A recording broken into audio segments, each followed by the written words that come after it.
Hello and welcome to the fourth episode of Talking with the Center of the Universe. Tonight I have Lisa from Nikki Oniyome with me, and we are going to talk about mostly VJing and videos and music videos as art and things like that. And if you have questions for us, please ask. We will have a look at the questions in the stream and answer some questions even. Mm-hmm. We also have Melissa Follestad Larsen behind us on the green screen. She's doing the live VJing for the show. And we also have Christopher, there. And we also have Christopher commenting, Lislegård, commenting and streaming for us. So, first question. When did you start making music? When did I start making music? Or writing songs, actually. Writing songs? Yeah. I guess it was in elementary school. Because I learned piano when I was 5 or 6. Is it true? Yeah, and I thought that the lessons that my teacher was giving him was a bit boring. I preferred just doing all my own things. Yeah. So I usually would play the songs wrong, and then I would just make something else instead. Yeah. So you actually started as a piano player. Yeah, piano, and also I think also trying to learn English-speaking pop songs by heart, and then I usually didn't know them, because at the time it wasn't so easy accessible as it is now. Yeah. So usually I misunderstood a lot of those songs. Yeah. So I just created a new song out of those, what I felt they should sing. Yeah, that's interesting. Because when I got to know you, you were a singer and guitar player. And I have to have a disclaimer because we have an interesting story, because I have been producing your music for a long time actually. Yeah. And the first track we did together was a mix that you gave me in 2003. It was like a long time ago, and it's called Swim. Yes. And I started mixing it, and I never got happy with the result. So I think I didn't even show it to you. Yes, you did. I remember we met at the fountain in Olaf Ryes plass. It's a place in Oslo. And you came with it. What did we have at the time? Was it CDR maybe? CDR, yeah, maybe it was a CDR, or is it one though in between things? Between CDR and MP3? Mini-disc? Yeah, mini-disc. Yeah. Seriously? One of those things. Maybe it was a CDR. Anyways, you came in, it was like a 14-minute long song or something like that. It was 10 minutes maybe. Yeah, it was pretty long. Yeah, super long. It was pretty long. It was very crazy. It went in all kind of directions. It was very, very creative. Yeah. Yeah. But it wasn't like, I would never like, I think like if I finished that, if I took some time, I would actually ask you to come up and finish that mix. Yeah. And not just like finish it and like. Yeah, because I think you just biked your way and I biked my way, and and then we didn't talk for like 10 years. Or something. we did talk, but we didn't make music until like 10 or maybe like 2018 or something. No. We finished this track. Yeah, we finished the track in 2018. Yeah. And so it's like 15 years to not finish. And it's one of my favorite songs. Yeah, it's one of my favorite songs also, it's that really you wrote. Nice. Yeah, but I was like, I've been like thinking, what would happen if I actually asked you to finish that mix in 2003? Maybe we can sit here and I think we were afraid on both our sides, because I was really looking up to you. I thought, like, you know this. I was like really, like you were really my hero. And then I thought, maybe you didn't like it. I don't know. I just had my thoughts. That's crazy. Yeah, and then I think I never dared to talk to you again about the mix. I thought, like, maybe he's just being nice, Making a 10-minute. But then I was supposed to ask you questions, but now I'm like talking about myself. But the fun thing about this mix is that it's an important development for me as a producer. Was that when I looked back at this mix, like the Swim song, like it's released now. So people can listen. I looked at it again like 15 years later. I was like, what what is this crazy production that is going everywhere, and it took away almost everything, and the track is like it should be. So it's a happy ending to yeah, it was. And so when I was supposed to just record your demos in the start. Yeah, because I started.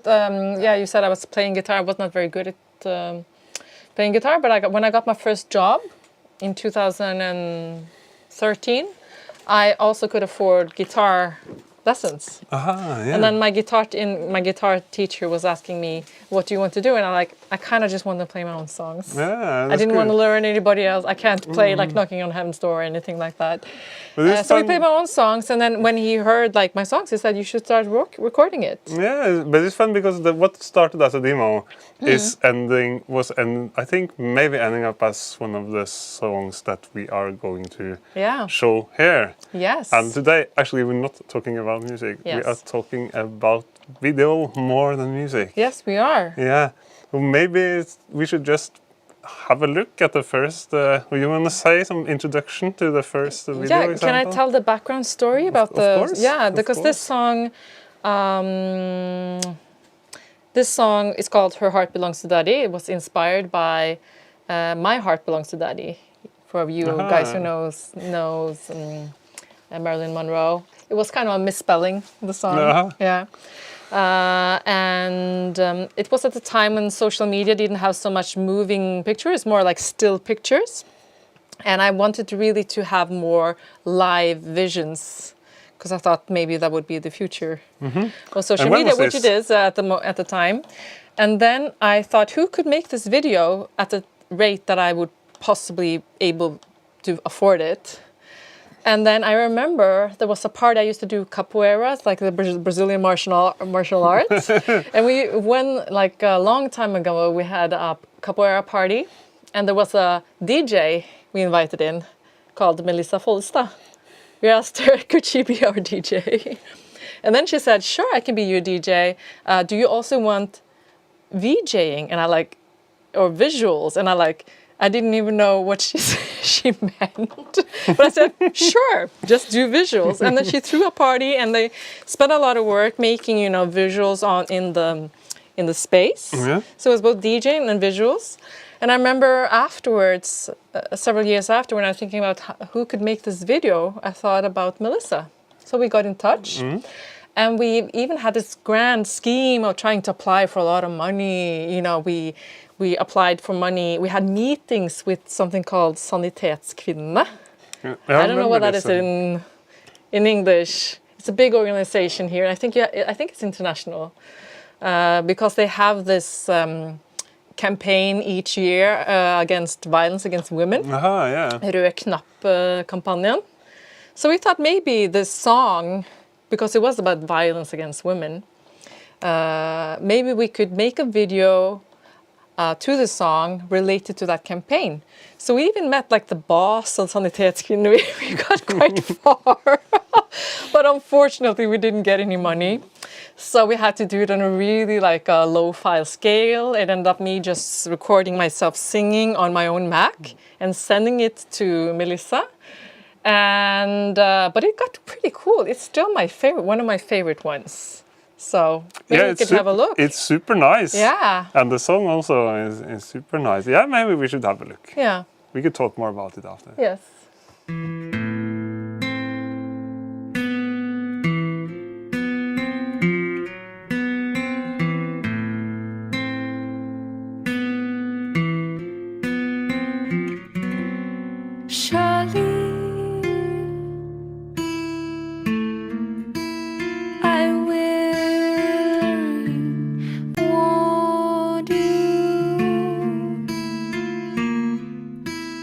A place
It's a long time since I saw this. Yeah. Yeah. It's really nice. Yeah, it's starting to get nostalgic. Yeah. Now it's some. So, It's a classic. For us it's a classic. But it's nice to listen to now. Yeah. But when seeing the video, how do you work with music video? Well, this video. Yeah, this video. Well, how do you work, or like in general? It's like how do you start? Like, well, primarily I have to say that this is like mostly Melissa Follestad's work, obviously. Yeah. And so it was more like I was sending her. She asked me for. At least we agreed that I would send her films of me singing, just the mouth, I think, mostly, and all the other videos that Melissa recorded either simultaneously or she already had recorded all the little pictures before and she completed it. And what we wanted to do was to make it color the music. Yeah, to make it really like a bit abstract kind of. It's nice because it's like almost like one of my favorite genres. It's music videos without the artists, or even music videos without people. And this is like approaching it's approaching the genre. Yeah. I think like the most famous example is Bruce Springsteen, actually. Oh yeah. He's having a music video with like just like pictures of towns and right. It's supposed to be like a melancholy thing. Yeah. But I think it's interesting because I feel like from the MTV era you had like people, the artists like Madonna or Michael Jackson or the superstar in the middle of the music video, and it was like almost a movie production, like large budgets and stuff. But I feel like when people are trying to replicate that aesthetics now with low budgets and DIY, that's not going to work well. No. So it's very, very smart to just like jump around the whole music video as a movie aesthetic. Yeah, because I guess personally I don't really always enjoy music videos as a video, like a movie, because sometimes it's completely unrelated to the song, and you get more preoccupied with the story in the video and not the song. What I wanted was to lift up, what the music, the feeling, the beat, the harmonies. And I remember when Melissa sent me the first clip, I got just like, wow, this is gold. This is a really talented, because I had no idea what she would do. Yeah. And so I was really happy with this result. And I think this is one of our most viewed videos on YouTube. Yeah? And and we have lots of very many interesting comments about exactly this video, our very first video. I haven't seen it. You haven't? Yeah, I haven't seen the video, but I haven't seen the comments. No, we have lots of views, Maybe you should, if there are some people watching us, you should go and check the comments. maybe we also have some comments here in this stream now. Maybe even some questions. But it's interesting aesthetic, I think. Yes. That you're like going the other way around from the Superstar video. It's a kind of anti-music video in some ways. Yeah, now I'm losing track of myself. Maybe we should. I always ask we can talk more about how music video and VJing is related, but maybe we should fire the hardest question. Okay. A question I ask everyone who comes to this show. Is a terrible question for many musicians. Oh, wow, yeah. I'm really getting worried now. Yeah, you should get worried. Maybe it's time, Kristoffer.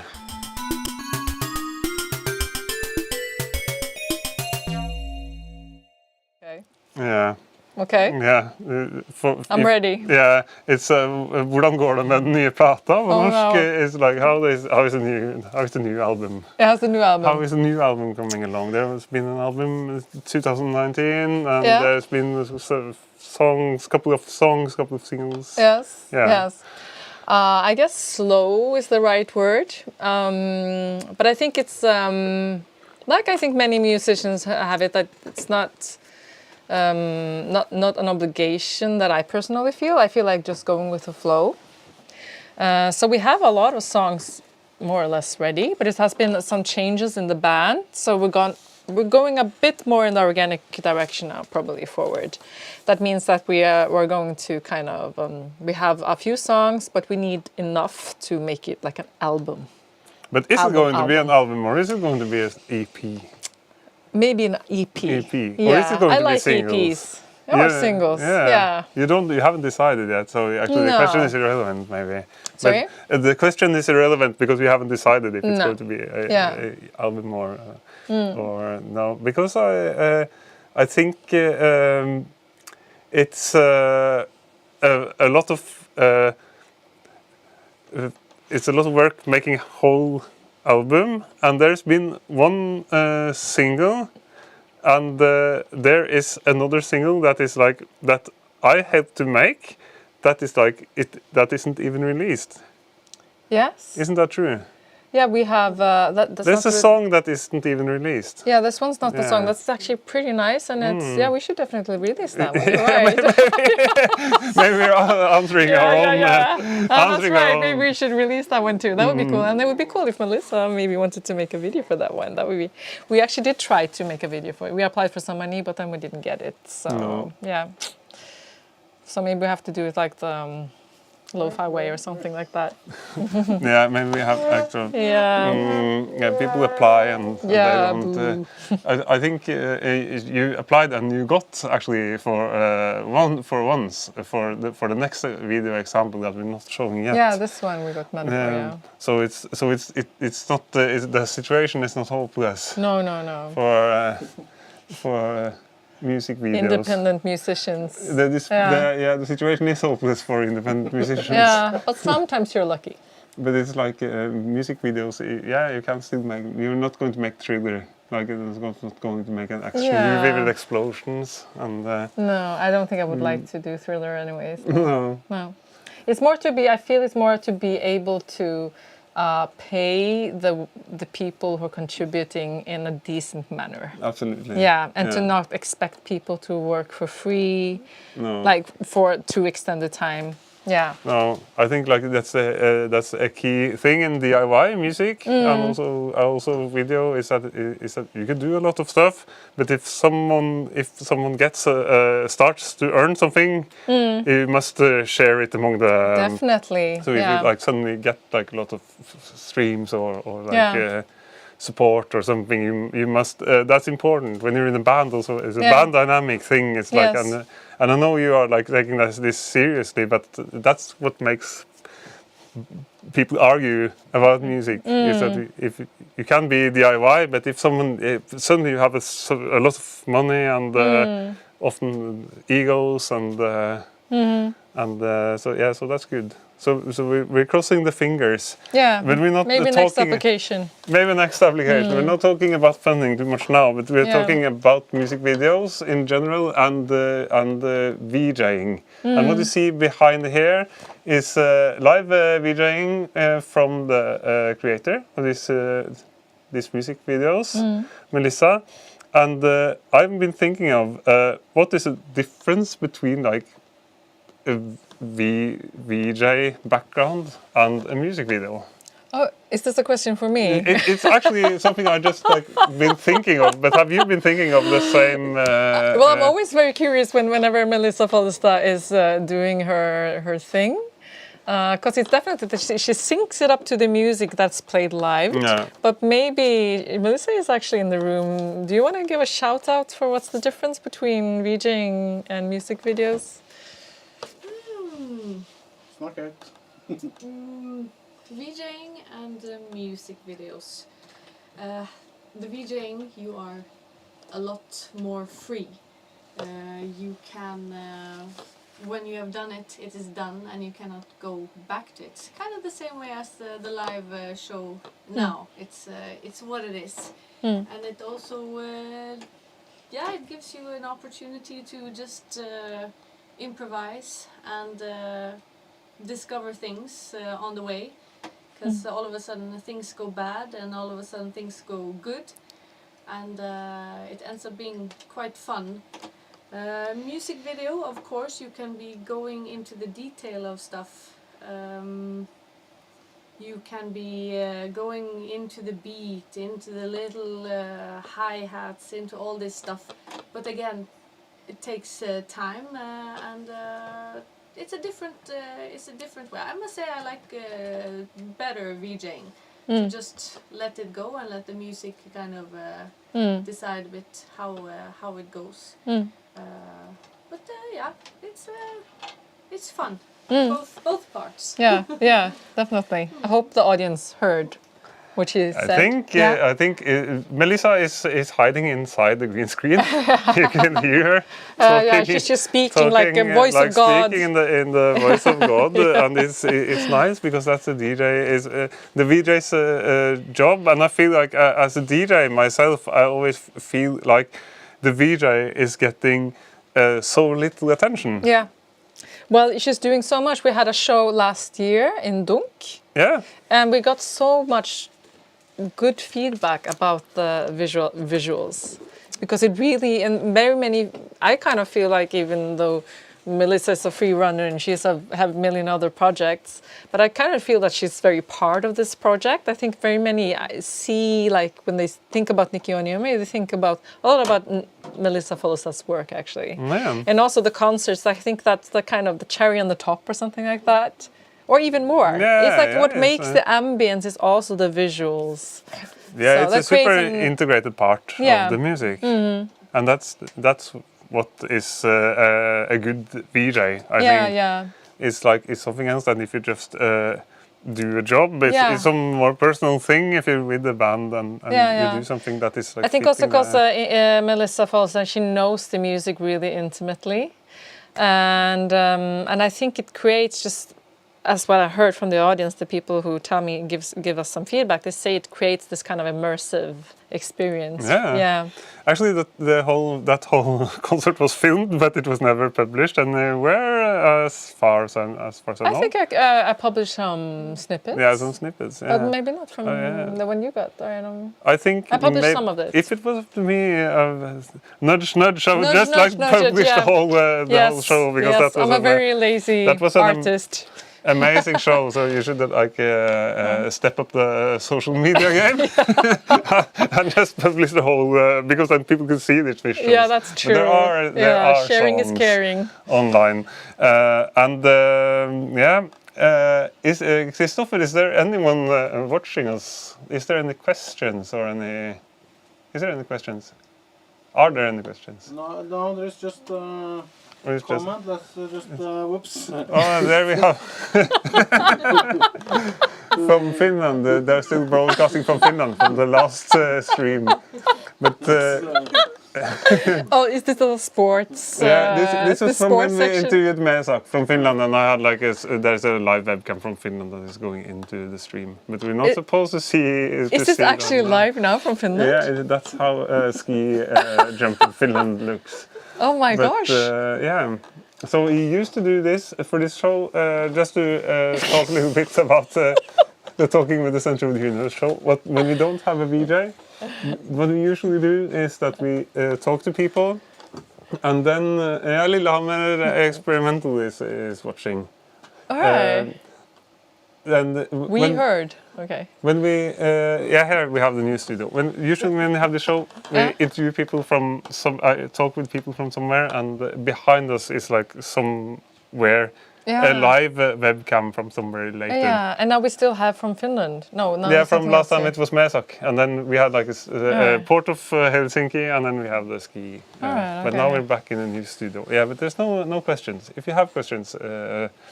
Just ask, but I can ask the questions now. Yeah. And maybe I also have to answer this myself. How does music videos and VJing relate to fine art? I'm sure you probably will, but maybe you should ask Melissa again. Yeah. Yeah. She was not supposed to talk, but... yeah, she's sitting there in the background. Maybe someday she will sit here. You know what? I'm not sure. How does that relate to fine art? Yeah, what question is that? It's something I've been thinking about myself, actually. As if you can, I would say, It depends. It depends what or what is shown, who is showing, who's thinking about it, who means that it's or thinks that it is fine art or not fine art. I don't know. It can be very broad. Yeah. I think I was on a mini tour with Embla, another musician, in Ålesund last summer. And we went into this abstract art museum that was there. And I was kind of like, wanted to leave quite quickly. And she was just a bit surprised because I think at least she feels that many of the videos that Melissa makes are very, very abstract art-ish. And then we talked about different likings in art. That some people, they like that the image hanging on the wall. While she said your format maybe is, what did you say? Immediate or something like that. I like the immediate experience. So what's the difference? It doesn't, or how does it relate? It's kind of like another form of fine art. Yeah, it's like immediate, like the moment, what's in the exact moment. For instance, the VJing, it's in that moment, what's happening in that moment. Yes. And intensity. Yeah. Yeah. Because what I was thinking is that for me, it actually both VJing and the music videos, it is fine art in a way if you present it like it. If you put it on, if you would like mount a screen with some of these videos in a gallery, it would be. I think it's called like reception theory or something. But I feel like also VJing, as Melissa just said, because it's immediate, it's in that moment. It would change for each concert. It will not be the same. Yeah. It's maybe more like a performance art. I think it's more in that direction. Yeah. Yeah, I've been thinking about it because some of my own videos, I think like I would think like if I was rebranding myself as a visual artist, I could like put screens with this stuff in. I actually did a couple of times put music videos in a gallery setting, like a screen on the wall and a little sticker saying what is this. But then it's also, but if you watch it on social media, it's or if you watch it on television, like in the old days, then it's entertainment. But I feel like it's a kind of art, and it's also art that has a too low status. That people like a picture on the wall, or they like some art videos that is like doesn't have music, but music videos they are art in my they are art pieces. Also VJing, if you present it like it. That's my answer. going to answer my own questions, but I've just been thinking about this a lot, because I've been thinking about if someone says like, this is an art video, then that would change the way you perceive the video. True. Yeah, maybe it's true. I don't know. It's just I've been thinking about the status of music videos. I think it's more, if it's not preconceived, of course art can be many things, but if you think about visual arts or like, you know, paintings, then you have this more, the art like Odd Nerdrum, where you actually paint something that looks like looks the way it looks like. It's like a photography. Maybe with some without added blue, elements. since I didn't have blue in the old days. But then you have like cubism or more absurd art, or Edvard Munch, for instance, which is more like trying to express some kind of emotion. Yes. So I think it's maybe, that's how it's similar, I guess. I have a comment on it. Yeah. Because of course, music videos started as kind of like an advertisement. Yes. For buying the music or going to the show. So I think it has kind of raised in status. So it's like it has become more artistic over time. Definitely. It has kind of become its own thing. I agree. But it's interesting that it started off as just something to promote the music. And now it's almost like the music is just an add-on. Promote someone buying your YouTube course or your T-shirt. That's We right. have another comment from Lillehammer Experimental. Here's a question this time. Aha, yeah, can VJing overwhelm the live music? If so, how? You think so? You ever been like outpowered by a VJ? Well, I guess it depends on what kind of concerts I go to. Yeah? Because I'm a bit selective. I don't like many concerts, to be honest. So most, like, if I go to like a noise concert, I've never felt that it overwhelms the music. No, I usually feel it complements it. Yeah. So I haven't really experienced it myself, but I'll experience sometimes when there's bigger festivals like E04 or stuff like that, and it just seems more, it's not overwhelming, it's more just unrelated. It kind of distracts me away from the music. It's just something else. Like, just something else. Somebody else just doing like some lady dancing, like just completely unrelated to the music for me. Yeah, I feel like sometimes it is like the wrong VJ for the gig. Somebody doesn't care about the music. Someone maybe that is like, I've also seen this at some house and techno shows where there's like a lot of flashing stuff and loops that are kind of super annoying. As I get like feel like they're trying to. Yeah, I've been overwhelmed with VJs actually, especially at these electronic music events when they try to force. It's the same as a DJ trying to force a party. Yes, it's not there. Trying to be too aggressive. Yeah, that's right. So I think also being able to keep in the background or like sing. Not necessarily rhythmic, but like feel the music and have the right to complement the music somehow, to add something extra to the music. And like save the elements, maybe not be too. Just like Melissa said, how to kind of highlight this hi-hat. You know, to think like that. How can you lift the musical elements? And it's I think like it's something you see when it goes. They hear it when it goes wrong, maybe, but they don't get the attention when it goes right. No, that's and right. That's I think is a pity because I feel like in the 90s and 2000s it was like a super cool thing to have a VJ and it's like DJ and VJ and the computer visuals and the future and the future was so bright and then for a while it like disappeared and then I feel the last 10 years and also during the lockdown in Corona, they had like a big comeback, like visuals for music. Like I remember my lecturer at the university actually even said like there will be no electronic musicians without the video backdrop. So then that was when I stopped having a video backdrop. Just to prove that she was wrong. Yeah.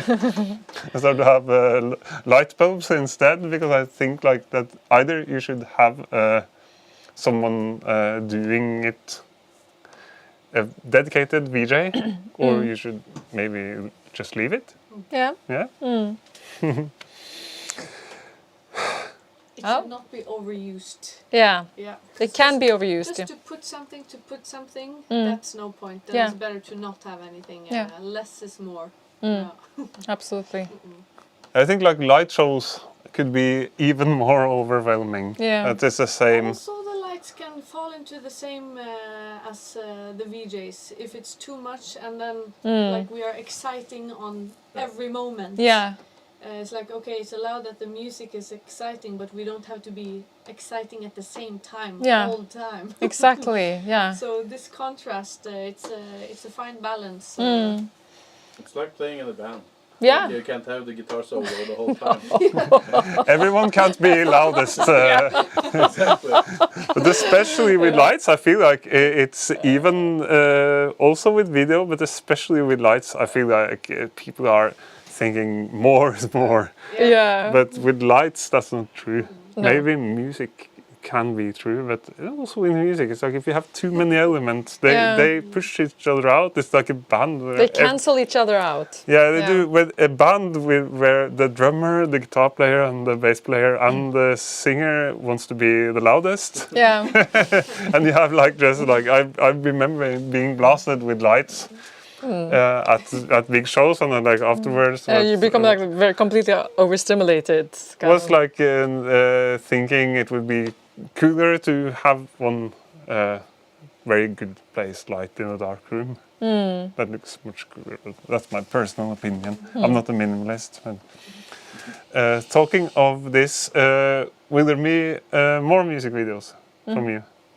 I hope so. Yeah, it was with this song that we have. I don't know how long we've had it.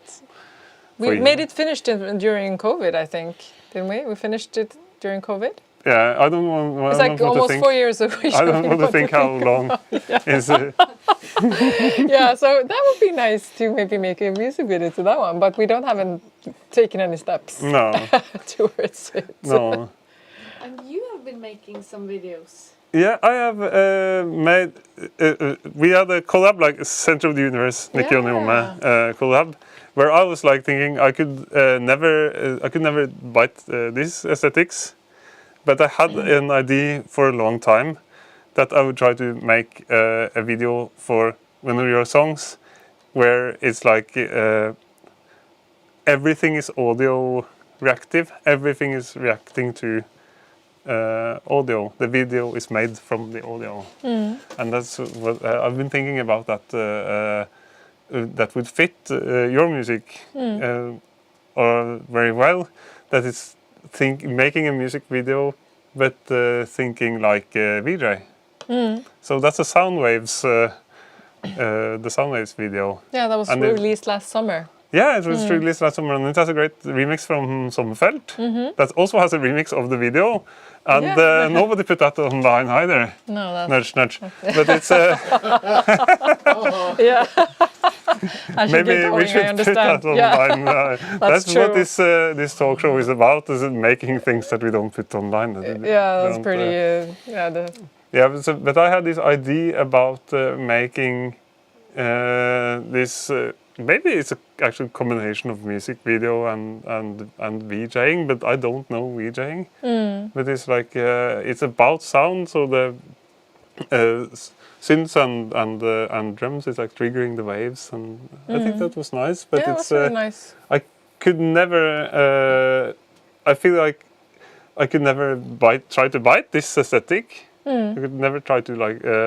It will forever be my aesthetics when I do video, and of course I could like do more humoristic, but I was trying to make more of a serious video. Yeah, you were kind of doing like a Melissa Follestad ripoff I didn't. Yeah, but it was you were quite more similar to that aesthetic. I didn't even try. Oh, you didn't even try. No, I didn't even try to because I knew that it would kind of fall through. I could not do like we're going to the next example, and we're going to the and I could not do anything like this because it's much darker and more serious than my aesthetic, which is like stock photos, flying printers, exclamation marks, or just like walking out with a camera. It's like what I do now is just take a camera, walk out and just film stuff and plan where it's going. It's much more humor and random. So, but what I tried to do was to make something a little darker, a little bit more serious than my flying printer and exclamation marks. But it's very different from the Melissa videos. Yeah. On purpose, actually. The remix also it's weirder and more digital, less organic, maybe. But we should maybe talk a little bit about the next example, which we should have the next example first, I think. You should listen to it first? Yeah, and then we talk about it. Is that good? Okay. Yeah. You wanna introduce the title, Lisa? Yeah, Underestimated.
I slightly elevate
Yeah. Yeah.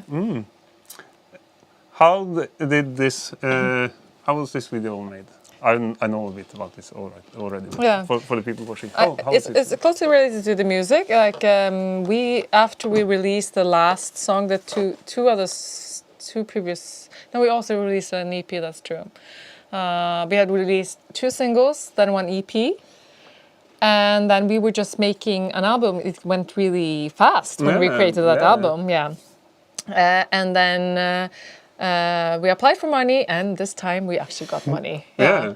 So then we could make a really neat. We could actually pay Melissa Follestad proper money, and then she could make some really good stuff. So the idea was the song. This is very much 90s. Yeah, 90s, inspired triphop. Portishead, you know, and we also wanted to bring in lots of the 90s themes, such as what's it called, X-Files, and all those old school themes. So Melissa took on the project, and she found this building, this abandoned building in the middle of Oslo, and took us there with this smoke machine. We took some time to find that smoke machine. Was it you who found the smoke machine? I found the smoke machine and Jørgen fixed it. Yeah. I remember soldering, trying to not to test it inside. Until we were in this huge abandoned building. Yeah. So we took some time to find the smoke machine, but when we had the abandoned building and the smoke machine, we got the band together, and we made this kind of X-Files inspired-ish. Yeah, I didn't think, video. I never thought of X-Files when I saw this video. I don't know if you actually thought about that, Melissa. Or... We were talking about it. But this has this X-Files colors. Yeah. And the song is like, it's an obvious Portishead rip-off. But it was weird because when we started recording, it was like you're singing on guitar and like just a little bit of electronic beats. Yeah. It was like trip hop all over again. I was like, this is how trip hop is made. Yeah. It's like you have some, and the vocals is also like in the Beth Gibbons vein, I think, at least for this song. So it's like if someone sees this video and say like this sounds like a bit like Portishead, it's on purpose. And the colors also is like on the... it's from very inspired from one of the first albums of Portishead. The dummy sleeve. This is the colors from the dummy sleeve. Yeah. And that's and I think when I see back at this, look back at this video now, it's a very, very good idea having a video projector and firing into smoke. And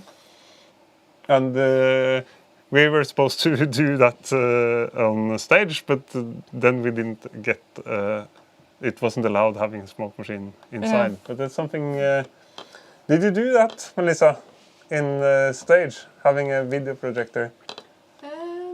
A smoke machine at the same time? No. That's a really, really good, for the VJs and the music video creators out there, that's a really, really good idea. You see how cool it is. Because the smoke is like, it works as a screen for the projections. Yeah, that's a very nice 3D effect. Also, if you move around as an audience, you see like the beams coming everywhere. It's very nice. Yeah. You get a similar effect, of course, with lights on stage. So that's probably more common to play with than the projector. Smoke and lights. That's what it's about. This video, but I feel aesthetically it's super clean. Yes. And that's why it works well. So I think it's like now it's a few years ago, and I think it's under the test of time. It still looks fresh. It doesn't look like everything at the same time. So yeah, but we should move on. Last question before we say goodbye. And there will be more talking with the Center of the Universe later. There will be Sanjay from S01 Radio in a few weeks talking, and then there will be Prunk Møbel that will talk about electronic music and play a little live set in May. So like, just like firing off, I'm getting better at this, I guess, and I'll soon be the new Skavlan. Yes. It's very hard going from being a music producer and DJ to be like a talk show host. Yeah. But it's very nice when you have good friends in the studio. Yes. So last questions. The last question. Is there any artists or VJs or video producers we should look out for? Yeah, I don't know so many video producers, but I know somebody who's a combined VJ and a musician. I would give a shout out to Embla Cadiz. She's both a music video creator and a very good musician. So definitely check out Embla. And also Solveig Sørbø. Pish. Yeah. She doesn't make videos. I haven't seen any videos that she made, but she makes also very beautiful music. So check out Solveig Sørbø. Yeah, we should say something more about Embla. Embla Maria is her name, isn't it? Yeah, and she also won the prize, I think, for she won, at the film festival for she one of the has videos. won recently 2 prizes. At least she was nominated last year for the best music video in Grimstad Kortfilmfestival. Yeah. I think that was it. She should just comment if I'm mistaken. Yeah. And I think she just recently won a prize for the best music video. That's nice, because what I was thinking about Embla Maria, and we saw her play, she's her own VJ. Yeah. Actually, with the music videos screened in sync with the tracks. Yeah. But and that often I feel like that's a really bad idea. Yeah. But for once, the videos are so good that it works. Yeah, they're very interesting videos. Yeah. So it works super well. Having the music video as VJing. So she's like kind of maybe the epitome of what we've been talking about. Yeah. It's possible to do both in the same time. Yeah, but maybe we should. More questions. If you have any questions, can you write the names in the chat, please? Yeah. Okay, so how can I find these people? Embla. Is it just Embla? Embla Maria. Embla Maria. You can Google Embla Maria. Yeah. Yeah, I think it's Embla Maria. I think it's Embla Maria. Yeah. On YouTube, maybe. And then Solveig Sørbø. Yeah, and I think Fish is the band. Yeah. I don't know if she releases as Solveig Sørbø or Fish now. She has Pish, and then she has another band, which unfortunately I forgot the name of. Of the band. But she's a Solveig composer. Yeah, but if you Google Solveig Sørbø, then you will find Solveig composer.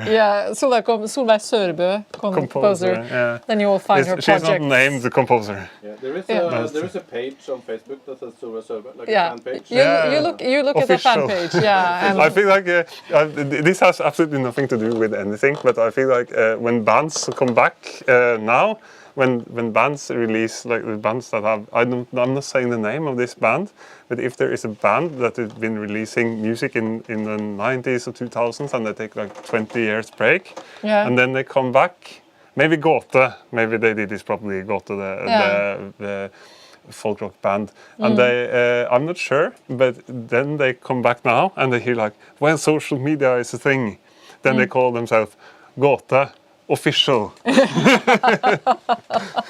And so I think like it's weird actually. If I were to say like Center of the Universe, official, Nikki Oniyome, official, it kind of implies that you have so many fans that they can. Or it can be like, for instance, I was locked out of Facebook some years ago, so I don't have any access to our old social media. Yeah, to the old Nikki Oniyome. But it's still there, so it's still there. So if I had to create a new one, I kind of had to do something like that. Unofficial. Nikki Oniyome unofficial fan group. And then you go, and actually we're actually rounding off the show, but I have a few more fun facts. There's a kind of unnamed guy in the synth community that is having like extremely many pseudonyms. Yeah. Like super many groups and super many similar names, so you should have like Nikki Oniyome Brazil fan page. Yeah, that's true. And you just build and build and build and yeah, you go. Good idea. Yeah. But check out the Lisa's shout-outs and thanks. It's so nice to see, like to talk and to see this live VJ video backdrop. And thanks for coming, Lisa. Thank you for having me. And thanks to Christopher for the audio visuals. And we're rounding off. And thank you to Melissa. Yeah, absolutely. Sidekick. She was not in front of camera, but she was helping us out. Yeah, but much, like hiding behind the green screen. Oh yeah, sorry. Doing an amazing job behind the invisible cap. Yes, see you. Yeah, see you. Goodbye. Bye-bye.